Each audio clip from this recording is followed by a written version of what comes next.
काम नहीं चलेगा। कथा में कीर्तन क्यों गवाया जाता है और ताली क्यों बजवाया जाता है? क्योंकि राम कथा सुंदर करतारी और संशय विहग उड़ावन हारी।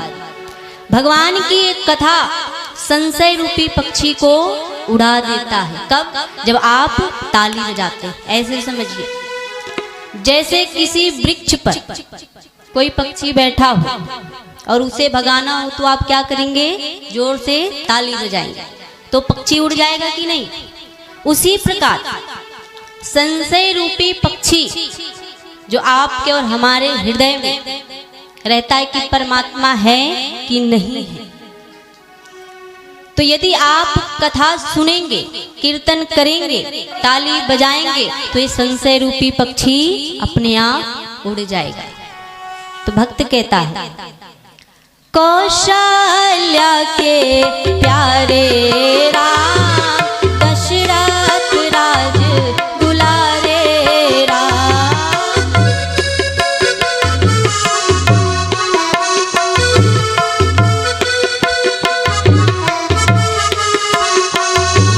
श्री राम जय राम जय जय राम, श्री राम जय राम जय जय राम।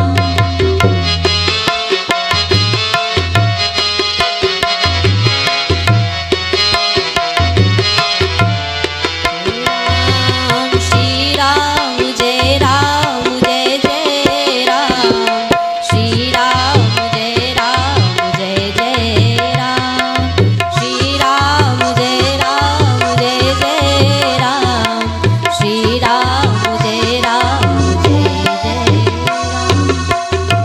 बोलिए श्री रामचंद्र भगवान की। देखिए भैया लोग, पता नहीं चला कि आप कथा पांडाल में हैं।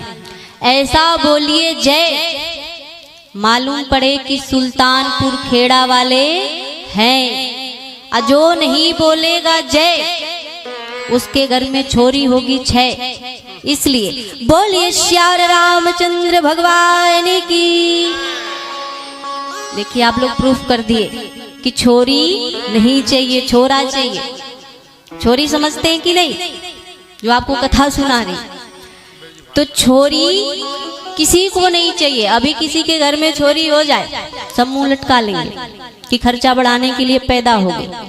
और यदि छोरा हो जाए तो दुश्मन को भी लोग लड्डू बांटते हैं कि हमारे घर में छोरा हुआ है। लेकिन ये गलत सोच है। आजकल बेटा और बेटी में कोई फर्क नहीं है। आप ये सोचते हैं कि बुढ़ापे में बेटा काम आएगा, परंतु बेटा काम नहीं आएगा। कोई काम नहीं आएगा किसी के, क्योंकि ये संसार क्या है? मैंने कल बताया था, सुर नर मुनि सबके यह रीति, स्वार्थ लाग करे सब प्रीति। आपका कर्म ही आपके साथ जाएगा। चाहे आप अच्छा करिए या बुरा करिए, जैसा करनी वैसा फल, आज नहीं तो निश्चय कल जरूर मिलेगा।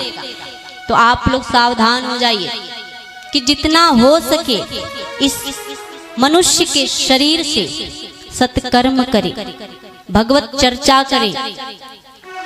और मैंने ये भी बता दिया था कल कि केवल हाथ से पूजा नहीं करनी है, शरीर से पूजा नहीं करनी है। किससे करना है? किससे करना है भैया लोग? मैंने कल बताया था। कल कितने भैया लोग आए थे? हाथ ऊपर करें। कल कितने लोग आए थे? लगता है आप लोग हाथ लेकर आए ही नहीं हैं, घर पे रखे आए। कल कितने लोग आए हैं? अच्छा, ये नए लोग हैं। और मैया लोग? अच्छा, ये सब दिन वाले, रात वाले आए थे। कल हमने रात में कथा बोली थी, आप लोगों की गलती नहीं। तो मैंने क्या बताया था? मन से परमात्मा को याद करना है। मन की भक्ति ही परमात्मा नोट करते हैं, तन की भक्ति नोट नहीं करते हैं। देखिए, 100 काम छोड़ करके स्नान करना चाहिए, 1000 काम छोड़ करके भोजन करना चाहिए, 1,00,000 काम छोड़ करके दान करना चाहिए, और 1 करोड़ काम छोड़ करके परमात्मा का भजन करना चाहिए। देखिए, ये जीवन, सब कहते हैं कि हाथ का दिया ही साथ जाएगा। ये सत्य है कि असत्य? सत्य ही है। इस हाथ से आप जो भी दान कर देंगे वही आपके भाग्य में, आपके खाता में नोट हो जाएगा, जमा हो जाएगा। और देखिए, दान भी ऐसे वैसे जैसे तैसे नहीं करना चाहिए। हम और आपको ये समझ नहीं है कि दान कहाँ करना चाहिए। मैं आपको बताऊं, एक पिता था। इस प्रसंग से आप ये शिक्षा लेंगे कि दान कहाँ पर करना है। एक पिता ने अपने पुत्र को 3 रुपए दिए, और 3 रुपए दिए तो पिता ने कहा, पुत्र सुनो, मैं तुझे ये 3 रुपए देता हूँ, और ये 3 रुपए ले जा करके तुम मुझे पास्ट, फ्यूचर और प्रेजेंट, भूत, भविष्य, वर्तमान, ये तीनों मुझे खरीद कर लाओ। आज पुत्र 3 रुपए लेकर के चल पड़ा। सभी लोग ध्यान से सुनेंगे। 3 रुपए जब लेकर गया तो एक जगह मिठाई बन रही थी, 1 रुपए का वो मिठाई खा लिया। फिर आगे बढ़ा तो ऐसे ही मंगलमय भगवान की कथा सुनाई जा रही थी, वहां पर वो 1 रुपए दान दे दिया। और आगे बढ़ा, वहां पर क्या हो रहा था? नाच हो रहा था। होता है कि नहीं? आजकल लोग ले जाते हैं शादी विवाह में, नचनिया लोग नाचते हैं। तो 1 रुपए वो वहां दान कर दिया। अब वापिस जब आया, पिता ने कहा, बेटे तुमने 3 रुपए ले गए, मैंने जो तुम्हें दिया था कहां कहां खर्च किया, बताओ। पुत्र ने कहा, पिताश्री मैं आपको बताता हूँ, आपने कहा था भूत, भविष्य, वर्तमान, ये तीनों मुझे चाहिए। तो सुनिए पिताश्री, मैं 1 रुपए का मिठाई खा लिया, ये हो गया अब का, प्रेजेंट टाइम का, मेरा मुंह मीठा हो गया। फिर मैं आगे बढ़ा, वहां पर भगवान की मंगलमयी कथा हो रही थी, वहां पर 1 रुपए मैंने दान कर दिया, ये हो गया तब का, जब परमात्मा के यहाँ जाएगा।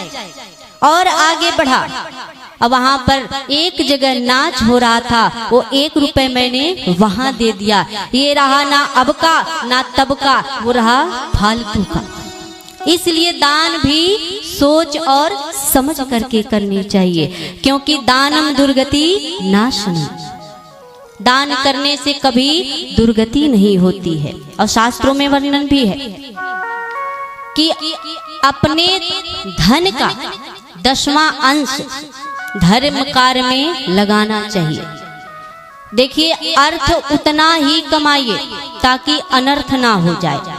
लेकिन आजकल सब लोग पैसे के पीछे भागते हैं। हम भी कथा सुना रहे हैं, किसके लिए? पैसे के लिए ही तो। आप कथा क्यों करवा रहे हैं? पैसे के लिए ही तो। आप कहीं भी देखिए, हर कार्य पैसे के लिए ही हो रहा है। अर्थ के लिए ही हो रहा है, परंतु ध्यान रखिएगा अर्थ उतना ही कमाइए ताकि अनर्थ ना हो। अर्थ जितना आ जाता है, भाई भाई में लड़ाई हो जाता है।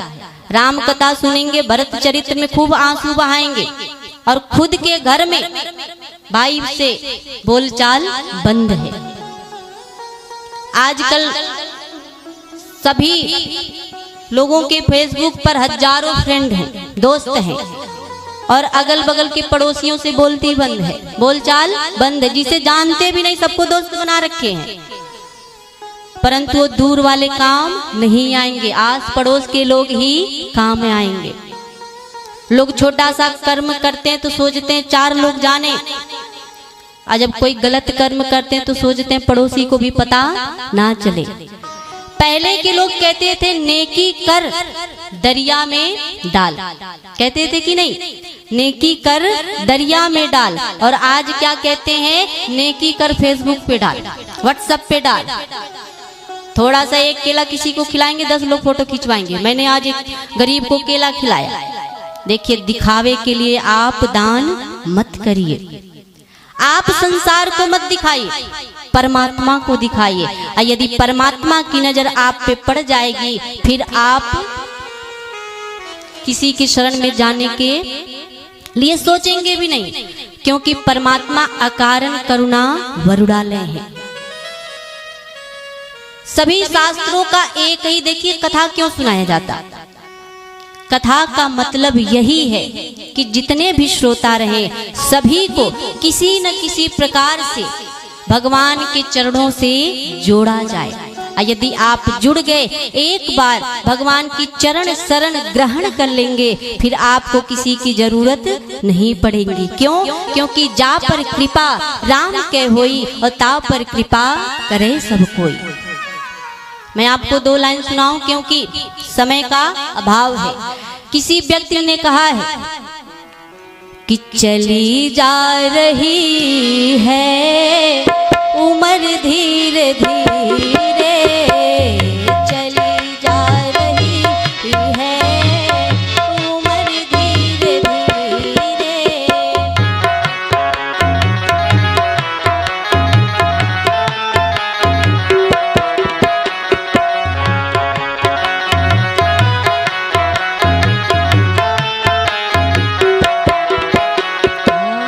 चली जा रही है उम्र धीरे धीरे, चली जा रही है उम्र धीरे धीरे।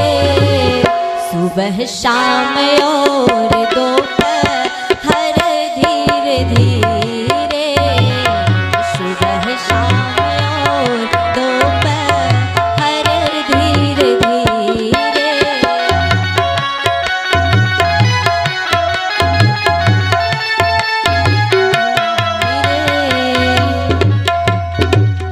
बोलिए श्यार रामचंद्र भगवान की।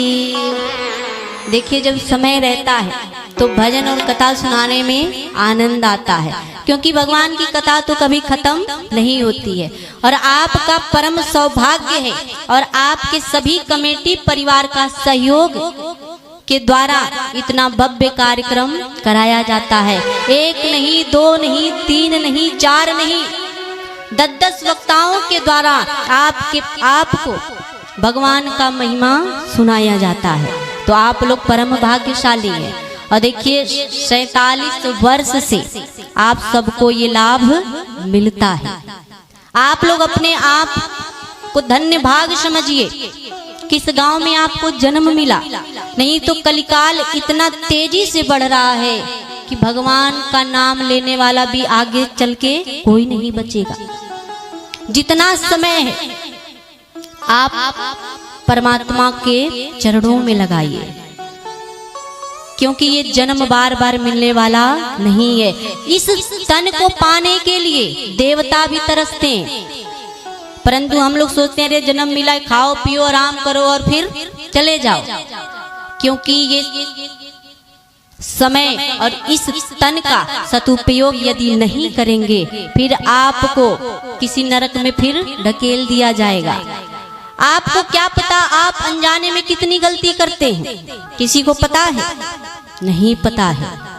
तो क्यों ना आप अच्छा करें या बुरा करें, बस एक ही निवेदन करिए कि हे प्रभु, जैसा भी हूँ, अच्छा हूँ बुरा हूँ, हे नाथ मैं आपका हूँ, आप जो करवाएंगे मैं वो करूँगा, बस आप मुझे अपना बना लीजिए।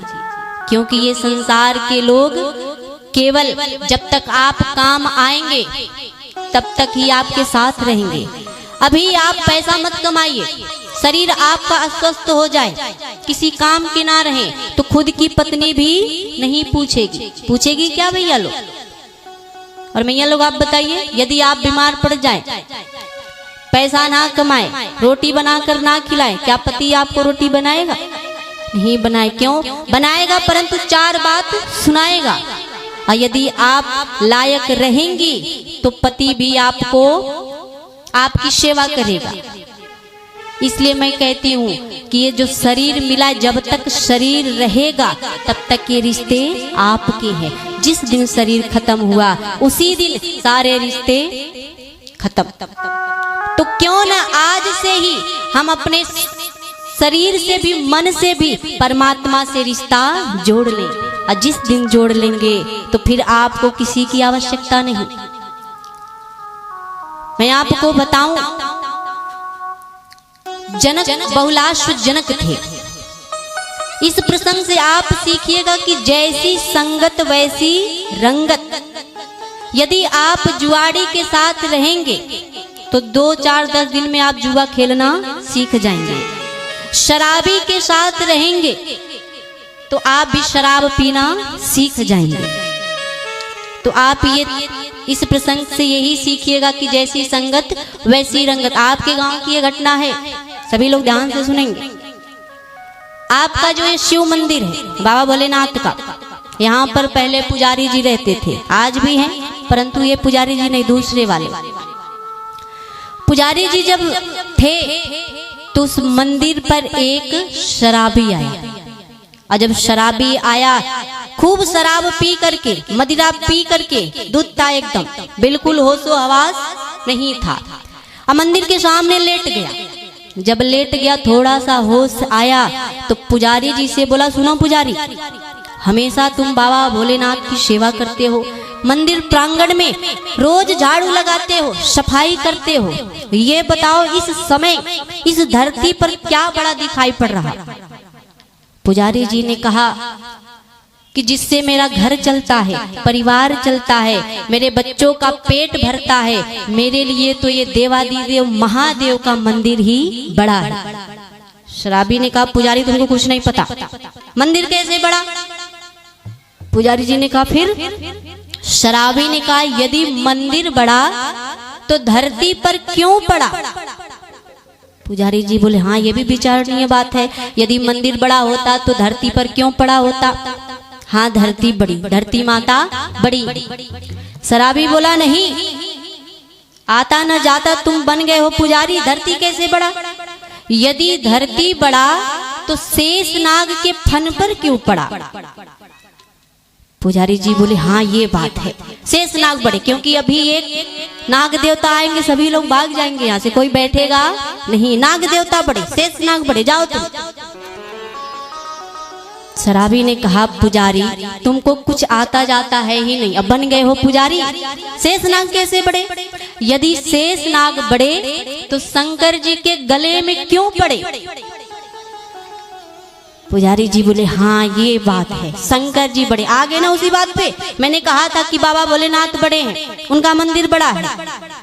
शराबी बोला, पुजारी तुम्हें कुछ नहीं आता, शंकर जी कैसे बड़े? यदि शंकर जी बड़े तो कैलाश पर्वत पर क्यों पड़े? कैलाश पर्वत बड़ा है, अब जाओ तुम। पुजारी जी बोले, ठीक है गुरुजी, कैलाश पर्वत ही बड़ा है, मैं आपको प्रणाम कर रहा हूँ, आज से मैं शिष्य हूँ और आप पुजारी बन गए हैं, चलिए। शराबी बोला, नहीं, बात खत्म नहीं हुई। यदि कैलाश पर्वत बड़ा तो हनुमान जी की हथेली पर क्यों पड़ा? पुजारी जी बोले हाँ हनुमान जी बड़े, अतुलित बलधामम हेम शैलाभदेहम, चारों जुग प्रताप तुम्हारा।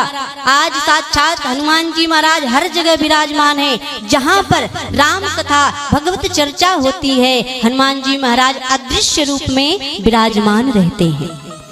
पुजारी जी बोले हनुमान जी बड़े, अब तुम जाओ, बहुत परेशान कर दिए। हनुमान जी बड़े में मान गया मैं।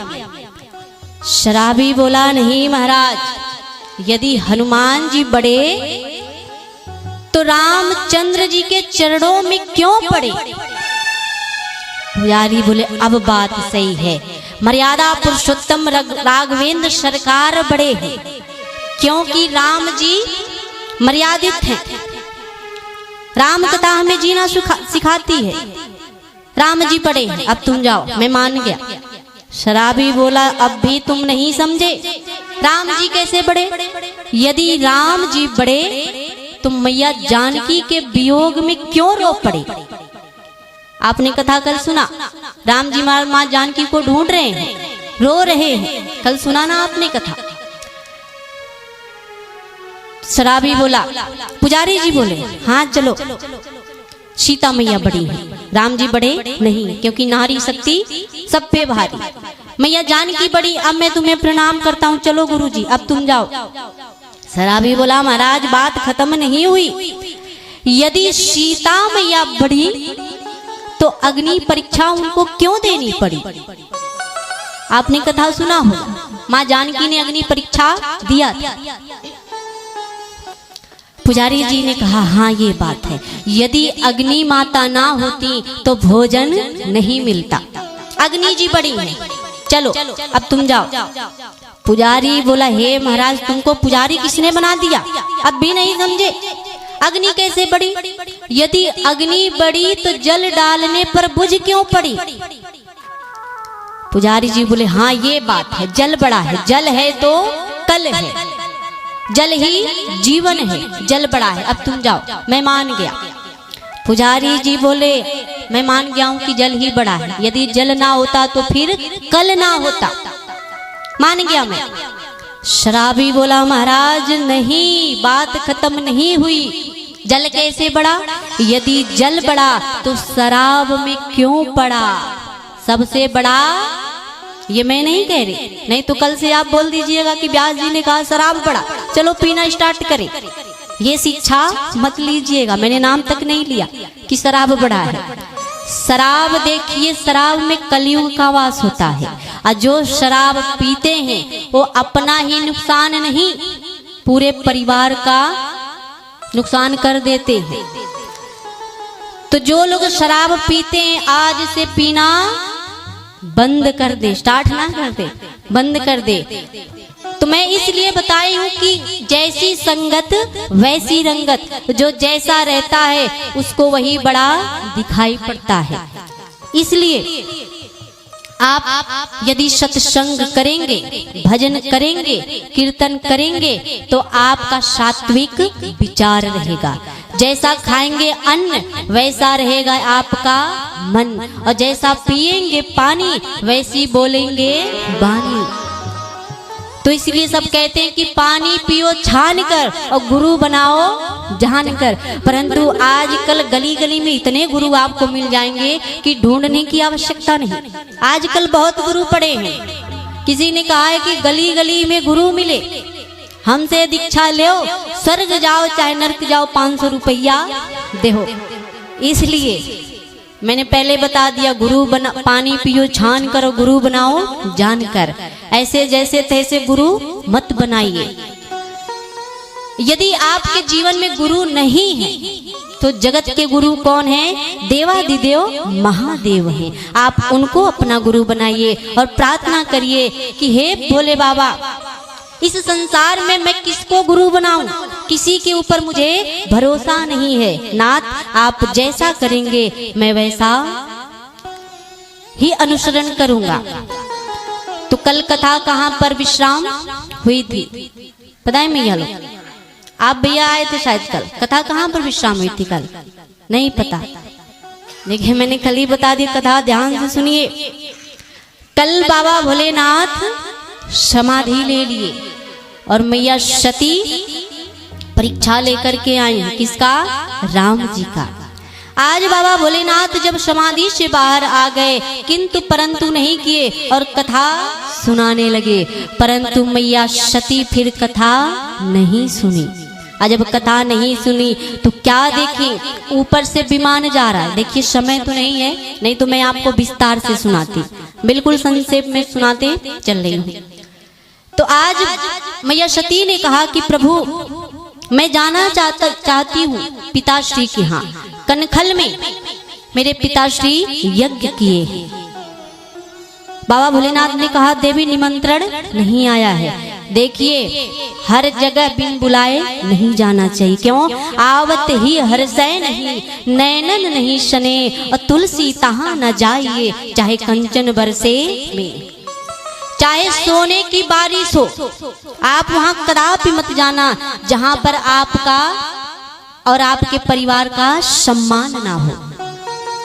क्योंकि आजकल दिखावा बहुत है। रात्रि के 12 बजे आप किसी के घर पे जाइए तो गाली देते हुए मन में आएगा, और दरवाजा खोलेगा, अरे शर्मा जी आप पधारते ही नहीं कभी, मेरा सौभाग्य हुआ कि आप आए।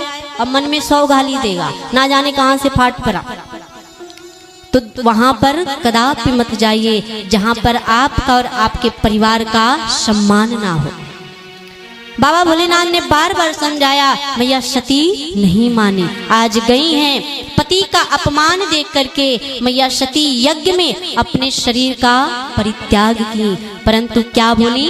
गोस्वामी तुलसीदास जी कहते हैं, सती मरत हरि शन बर मांगा, सती मरत हरि सन बर मांगा, जन्म जन्म शिव पदय अनुरागा, जन्म जन्म शिव पदय अनुरागा, तेहि कारण हिम गिरि गृह जाई, तेहि कारण हिम गिरि गृह जाई, जनमी पार बती तनु पाई, जनमी पार बती तनु पाई।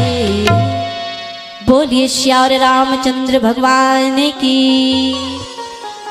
आप लोग तो जैसे कथा सुनने नहीं व्यथा सुनने आए हैं। देखिए कथा में बिल्कुल प्रसन्नता पूर्वक बैठना चाहिए। यदि आप कथा में प्रसन्नता पूर्वक बैठेंगे तो आप